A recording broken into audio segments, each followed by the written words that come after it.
અને હવે સમાચાર વડોદરાથી, જ્યાં સર્જિકલ આઇટમના ભાવ પર પણ યુદ્ધની અસર જોવા મળી રહી છે। સર્જિકલ વસ્તુઓના ભાવમાં લગભગ 15 થી 20% વધારો નોંધાયો છે।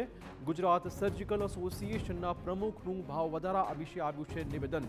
ક્રૂડ ઓઇલની અછત થશે તો હજુ પણ ભાવ વધવાની પૂરેપૂરી શક્યતાઓ છે। હોસ્પિટલ્સમાં દર્દીઓને સહન કરવો પડી શકે છે આ ભાવ વધારાનો ભાર। કેમિસ્ટ વેપારીઓને પણ યુદ્ધની અસર થવાની ભીતિ વ્યક્ત કરાઈ છે।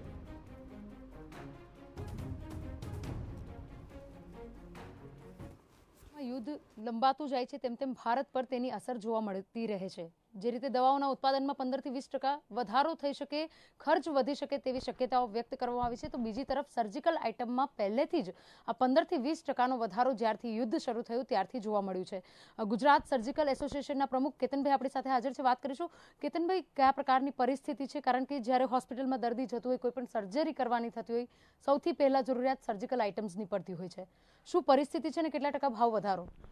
મેડમ, અત્યારે હાલની પરિસ્થિતિને, યુદ્ધની પરિસ્થિતિને જોતા ક્રૂડમાં જેમ ભાવ વધારો આવ્યો છે એમ પ્લાસ્ટિક રો મટીરિયલનો દાણામાં પણ ભાવ વધારો આવ્યો છે। એની સીધી અસર અમારી સર્જિકલ ડિસ્પોઝેબલ પ્રોડક્ટો ઉપર આવી છે અને એમાં દરેક આઇટમોમાં 15 થી 20%નો વધારો આવી ગયો છે। એટલે આમ જોતાં પેશન્ટને કોઈ પણ સર્જરી હશે, પ્લાન સર્જરી હશે કે કંઈ પણ નાની મોટી સર્જરી હશે અથવા તો કદાચ એડમિટ થયું નાની મોટી બીમારીના કારણે, તો એની દરેક આઇટમો ઉપર સીધી અસર જોવા મળે। એમાં હું તમને એક્ઝામ્પલ તરીકે એક ઉદાહરણ આપું કે આઈવી સેટ છે। તે આઈવી સેટ અત્યાર સુધીમાં નોમિનલી અમારો હોલસેલ ભાવ 7-8 રૂપિયાના હતા, જે અત્યારે ક્વોલિટી વાઇઝ તે અત્યારે એનો વધીને સીધો લગભગ 10 થી 12 રૂપિયા થઈ ગયો છે। જેવું ગ્લુકોઝ સલાઇન બોટલ છે કે અત્યારે લગભગ 19-20 રૂપિયામાં હતા, એનો અત્યારે ભાવ લગભગ 22 થી 24 રૂપિયા થઈ ગયો છે। Depends on company. બે સેગમેન્ટ છે ટોટલ। એક છે જે હોસ્પિટલાઇઝ થાય છે, જેમાં આપણે સર્જરીની વાત કરી, એમાં તો અસર થઈ જ રહી છે ને પેશન્ટ આમ પણ દંડાઈ રહ્યો છે કે એમાં 10 રૂપિયાના 50 રૂપિયા થતા હોય છે।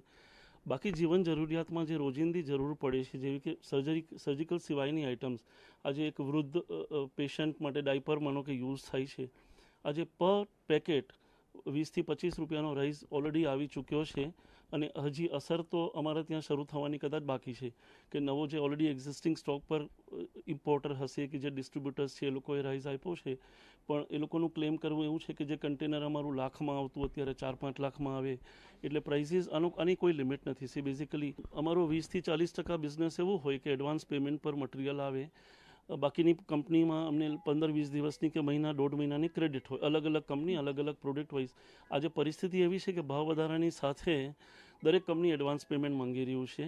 અમારી પાસે એડવાન્સ પેમેન્ટ ચૂકવ્યા પછી માલ ક્યારે મળશે એની કોઈ ગેરંટી નથી। એની સામે જે તકલીફ અમે એક વેપારી તરીકે જે ભોગવવાના છીએ, હોસ્પિટલ્સ જે નોર્મલી કોઈ પણ હોસ્પિટલ, નાનાથી મોટી સાઇઝની હોસ્પિટલ, એ લોકો એવરેજ 45 થી 60 દિવસમાં પેમેન્ટ કરે, પણ પાછલા થોડાક સમયમાં ચેન્જીસ એટલા આવ્યા છે કે નોર્મલ સારી કહેવાતી પણ હોસ્પિટલ્સ બોલાવીને અમને લોકોને ઇન્સ્ટ્રક્ટ કર્યા છે કે હવે પેમેન્ટ અમારું 90 દિવસમાં આવશે। એટલે જે ક્રેડિટ ફેસિલિટી અમને મળી રહી હતી એ બંધ થઈ જશે। આ બાજુ હોસ્પિટલોને અમારા ક્યારેક રેટ કોન્ટ્રાક્ટ હોય છે, એટલે કંપની ભલે ભાવ વધારે, અમે અલગ ભાવ એમની પાસે વધારો નહીં લઈ શકીએ। પેમેન્ટ જે અમે એડવાન્સ આપીને બેઠા છીએ, અમને 3 મહિનાથી માંડીને 4-5 મહિના સુધીમાં આવી શકે। આ અલ્ટિમેટલી અસર અમારા બિઝનેસ પર પણ ઘણી મોટી પડશે।